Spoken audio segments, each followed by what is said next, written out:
Мы обеспокоены состоянием водных ресурсов Челябинской области, потому что огромное давление оказывают как промышленные предприятия, так и жизнедеятельность человека на водные ресурсы.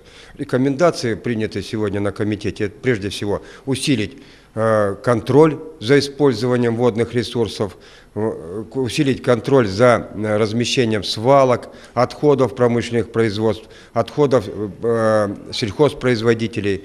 Ну и самое главное, конечно, вести разъяснительную работу, информационную работу среди населения Челябинской области с целью сохранить все наши водные ресурсы и предотвратить те процессы, которые могут быть необратимы.